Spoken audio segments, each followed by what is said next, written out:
Hello, welcome again to another edition of Matters of the Heart, brought to you by Haverhill Community Television and Pentucket Medical Associates Cardiology. I'm Seth Bilazarian, a cardiologist with PMA, and I'm here again with my associate, Dr. Srivastava, to talk about a subject that he's quite expert in and enjoys teaching and speaking about, and we're going to be talking about the issues of food, dietary intake, issues about diet and health, and I think primarily a review of a recent Time magazine article that was a cover story about what we eat, and it's a matter that we talk about with our patients quite frequently, and there's an evolution. Some of our patients get frustrated because there was a time we told them not to eat something, and now we're understanding some different things, so he's going to set us straight as of this moment in time. So I'll turn it over to him. Sure. Well, thank you. As we were getting ready to prepare to have this show, I think over the weekend, in my mailbox came Time magazine, just as you said, and I'll hold it up so people can see. But this was the cover story entitled "What to Eat Now," and it primarily focuses on an article written by Dr. Oz of the TV show. But also very interesting and very thought-provoking, and I figured a lot of people would be seeing this, so it made me want to talk about it, review it. A lot of the opinions expressed will be coming from the article here, certainly, but he makes a lot of compelling points and interesting arguments. And to start, I think one very interesting thing to point out is that, for the first time in a long time, this generation in this country, access to food, for the most part, is not an issue. We, in fact, have just the opposite, unrestricted access to an abundance of food.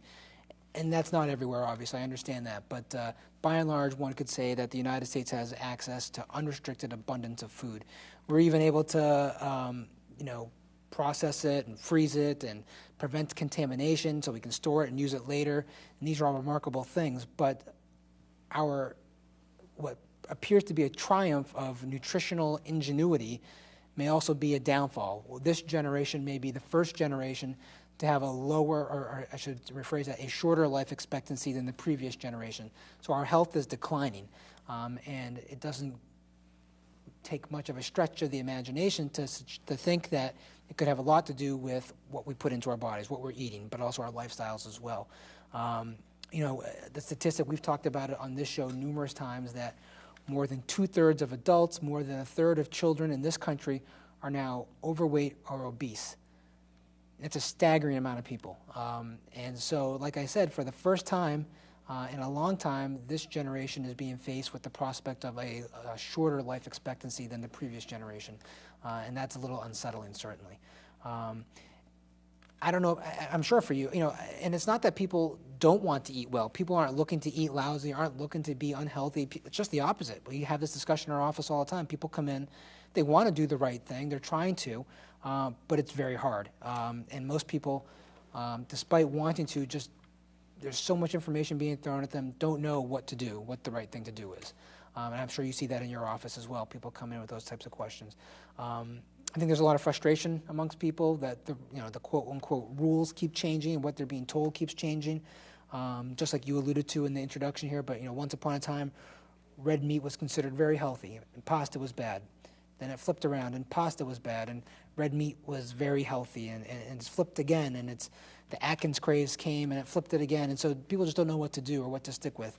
There are lots of fad diets that come along, South Beach, or Mediterranean. There's a new one out there called the Paleolithic diet, which we can talk about, cabbage soup diets, grapefruit diets, lots of fad diets, and people just don't know what to do.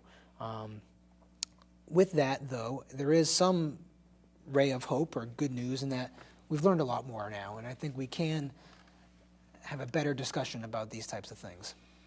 Yeah, I think that what you said is very true, and it is a source of frustration for patients, like that they say, I was told to do this and that and whatnot, and I think that two things have changed. The one you mentioned, like what to eat, is sort of an evolution.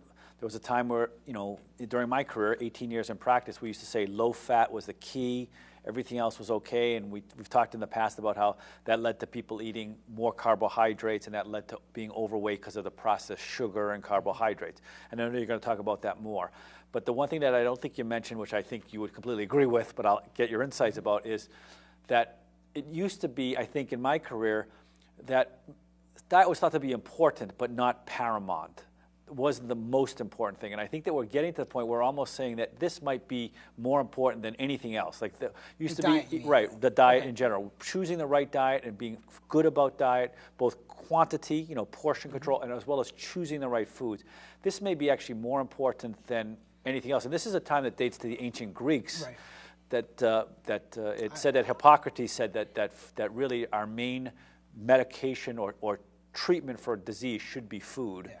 And I think that that's really something that I have to say I've been sort of late coming to, and I think maybe our specialty has been. Yeah, I would agree with you. I agree 100% wholeheartedly with you about that. And I have a lot of patients, and myself included, who anecdotally will say, I feel so much better when I'm eating X, Y, and Z and avoiding the garbage, for example. And it's an anecdote, but I think there's something to it, certainly. And so, interesting. So this article, this Time Magazine article we're going to refer to frequently during this session here, this segment here, leads off by asking the question, do you want to get healthy?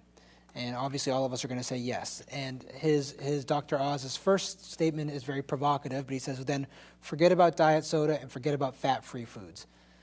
And that raises a lot of eyebrows, because I think a lot of people switch to diet sodas, fat-free foods. They purposely scour the aisles at the grocery store looking for all the foods labeled fat-free, and largely because we've told them to do that over the years. Not just you and me, but society, the government, media, et cetera, has largely, and there's some downsides to that. And his prescription for health, obviously with moderation, but is to dive back into a lot of the old-fashioned stuff, eggs, whole milk, some fats, nuts, wine, chocolate can be good as well, coffee even.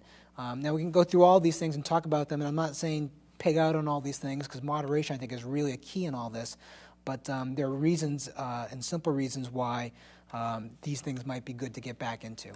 So to jump right into that conversation, I think underscoring all that, there's not really a simple rule that can say divide good and bad. It's not always that simple with foods. It's a lot more complex, and we're learning that certainly. Fat, for example. The name fat itself is a very indictment on it, and people just don't like the name fat, and so they try to avoid fats. And we've learned, certainly, and we've talked about this numerous times on this show, that there are some good fats that play a role in health. So not all fat is universally bad. So the monounsaturated fats like canola oil or olive oil, they can reduce, they can lower your LDL, raise your HDL. There are polyunsaturated fats like omega-3 fatty acids, also very good for you from a heart health standpoint. The bad fat, generally speaking, can be considered saturated fat that you get from animal products. Trans fat universally is accepted as a bad fat. Those are hydrogenated oils like you see in margarines. Cholesterol, there's a lot of debate as to whether dietary cholesterol is as bad as we once thought it was. That's what you see in egg yolks, for example, some dairy, some meats, etc. And actually, to date now, we're starting to see some saturated fats, such as coconut oil specifically, may actually have some beneficial effects that we didn't really think about beforehand. So lots changing in this field. But universally, trans fats are no doubt no good.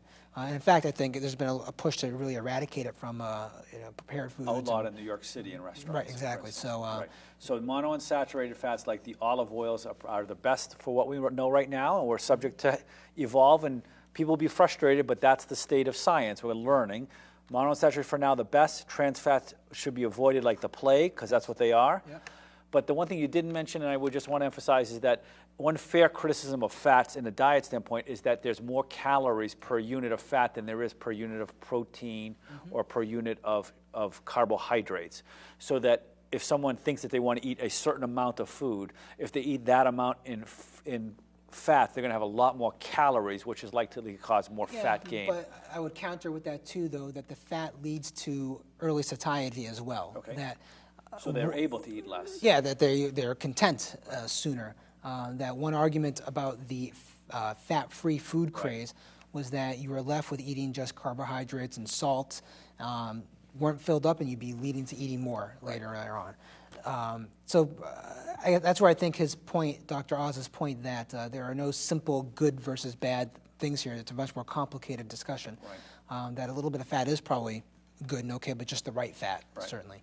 Not trans fats by all means. Right. And it also, the egg is another discussion point here that I think there has been a little bit of a redemption for the egg, that we have, for a long time, really, I think, villainized it. And in fact, it is rich in dietary cholesterol, but a lot of studies are showing that it may not be quite as bad for us as we thought once upon a time. It's also a very good, inexpensive source of protein as well. It's got some omega-3s and everything else. So it's not as bad as I think we once billed it to be. Dr. Oz here, and I'm not saying he's the ultimate authority in it, but he recommends now 1 egg per day as being perfectly fine, which is before I don't think I ever recommended that to patients. I would actually tell them to stay away from it quite a bit. I've started eating a little bit more as well. I don't eat a ton of them, just don't have the time sometimes during the week, but we'll eat a couple eggs per week maybe.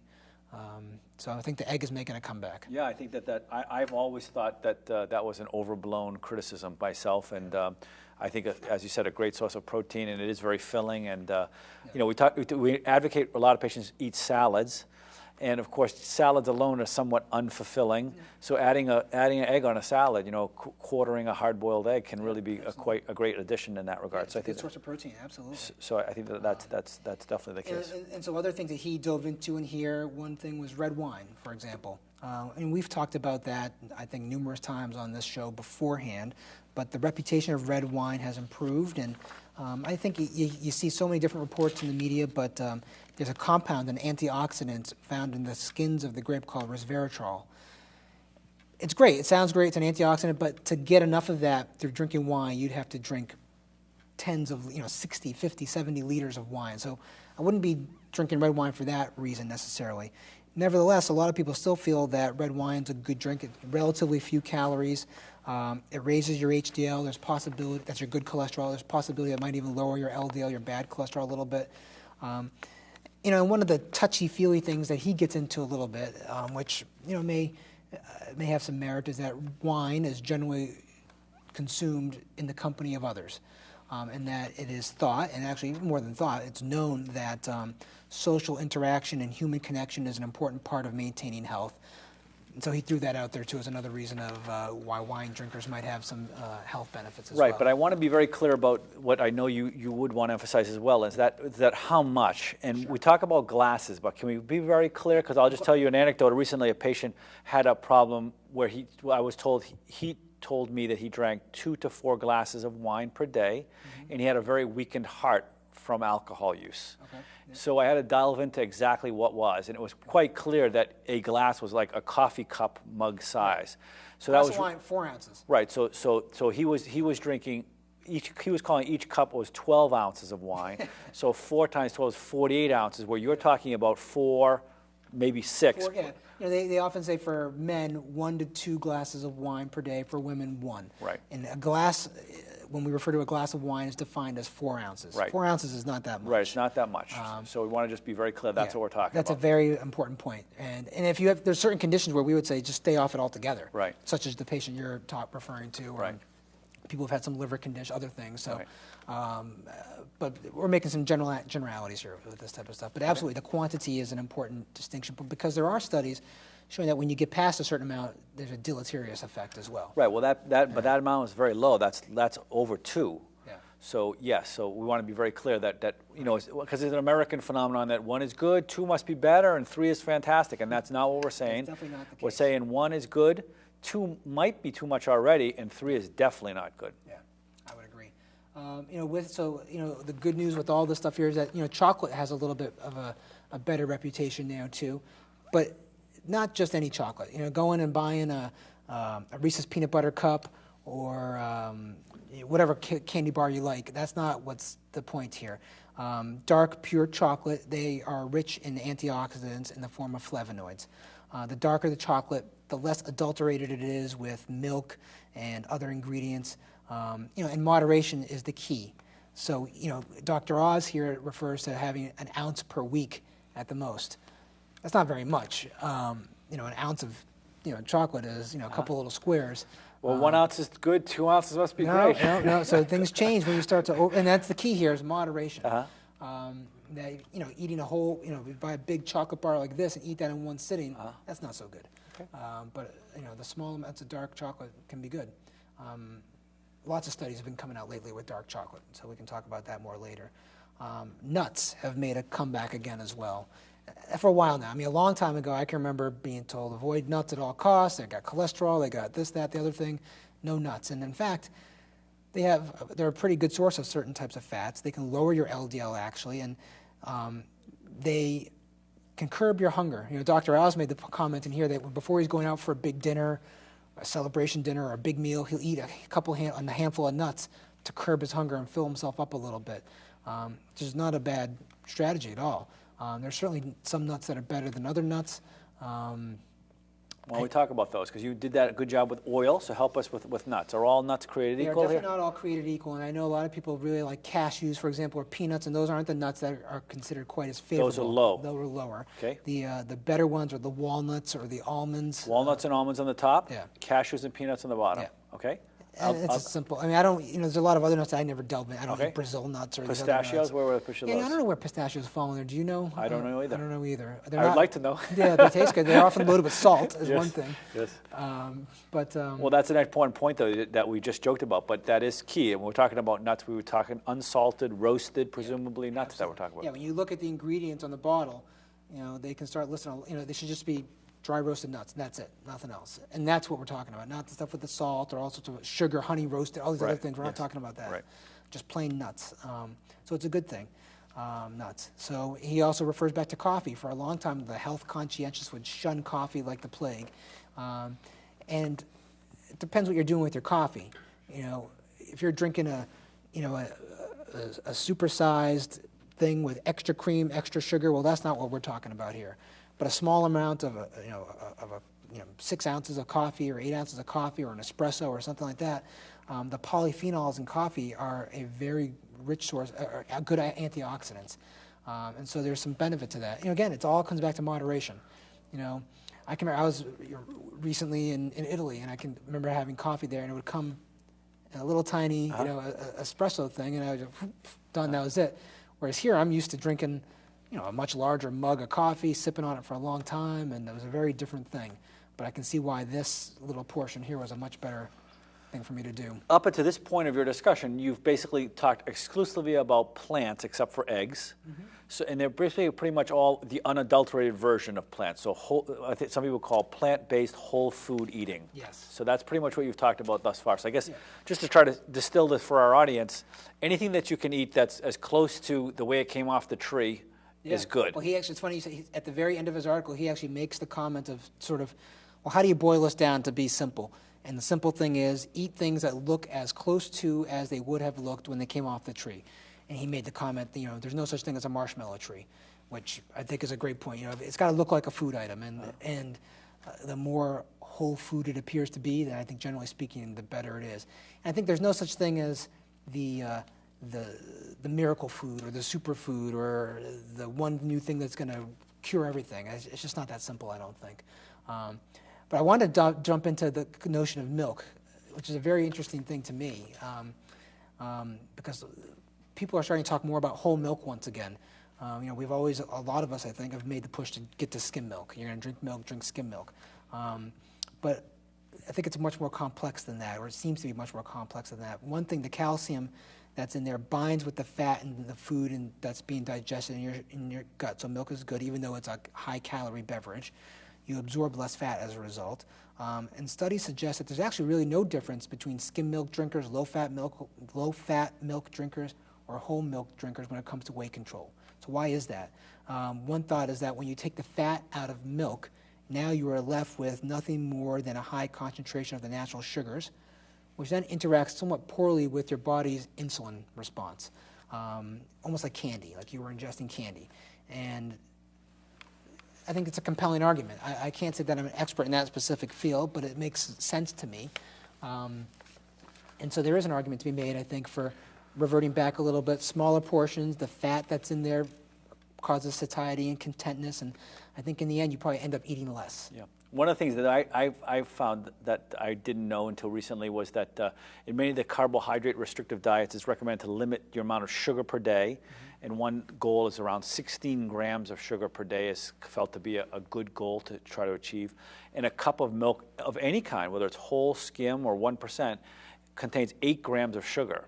So you basically have a fair amount of sugar in milk, no matter what. So it's sort of a strategy that I think that, you know, some of these things we were sort of taught from our youth that this is healthy, this is good, and milk is, I think, falls into that category for many people, that this is a natural, good food. Well, it's interesting, sorry to interrupt, but you know, you think you're doing the right thing at breakfast, and you get that bowl of cereal, and you pour in, say, some granola or something you think is healthy, but you look at the box and it's loaded with sugar. Mm-hmm. And then you pour the milk on, same thing, and then you may have coffee with some sugar in it. Right. Orange juice, and what you thought was a pretty healthy meal is loaded with sugar. Right.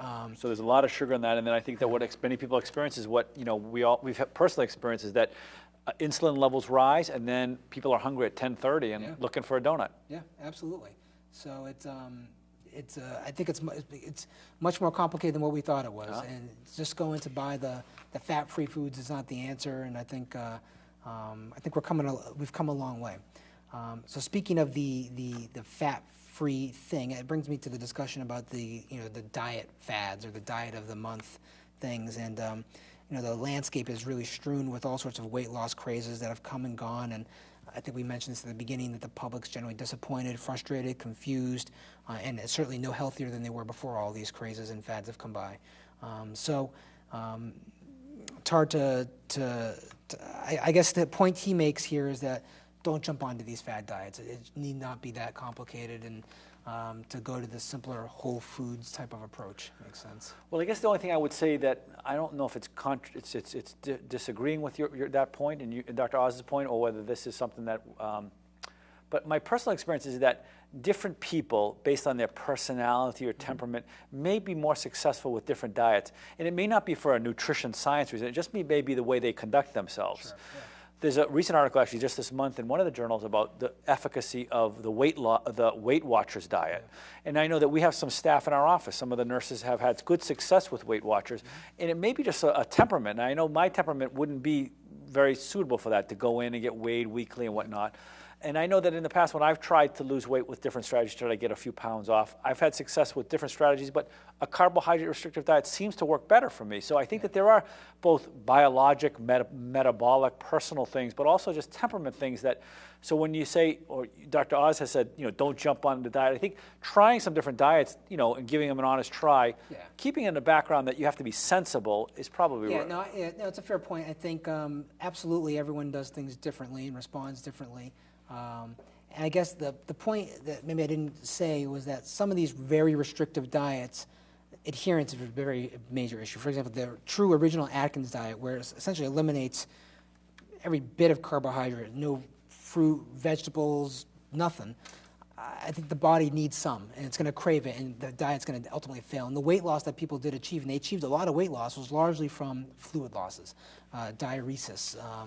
And so cutting back on carbohydrates is one thing, but eliminating them entirely, I think, is a flawed. I think his argument, and I think many's argument, is that when they refer to omnivores, they refer to it not so much meat and vegetable, but omnivores being eating from all the major food groups, the 4 major food groups, and that these different food groups exist for a reason, but just got to do it sensibly. I think we're getting a little short on time here, and so I want to sort of dive into a part of this that we refer to as the hard truth, and that it's still true that when you want to maintain a healthy weight, calories consumed and calories burned needs to be balanced, and you tip the scale one way or the other, and you have weight gain or weight loss. That's not anything new or revelationary, but now we're learning a lot about not just how much, and this is your point at the very beginning, not just how much food we take in, but what food we take in plays a major role. And there was a landmark study in the New England Journal of Medicine recently talking about this, looking at the foods we eat. And in their study, it was over 120,000 people. The foods that were most associated with putting on weight were French fries, potato chips, soda and juices, so sugary drinks, meats, sweets, and refined grains. The foods most associated with shedding pounds, yogurt, nuts, whole grains, fruits, vegetables. And I think that article tried to make the point that not only were those bad ones that you described at the beginning bad because of the calories, but they actually created people to get more hungry. They ate more when they ate French fries. Right. Well, it was, yeah, so the point he makes here in this article is that your body, your brain, I guess I should say, is wired to look for nutrients. It's not necessarily looking for calories, it's looking for nutrients. And when you sit down to eat a plate of French fries, a bowl of ice cream, there ain't a whole lot of nutrients in there. And so you keep eating. Your brain doesn't tell you to shut it off. Whereas when you sit down to a plate of lean meat, fish, vegetables, fruit, or anything, your brain turns it off much more quickly to step away, you're done, you're content. I don't know the science behind all that, but it sounds good.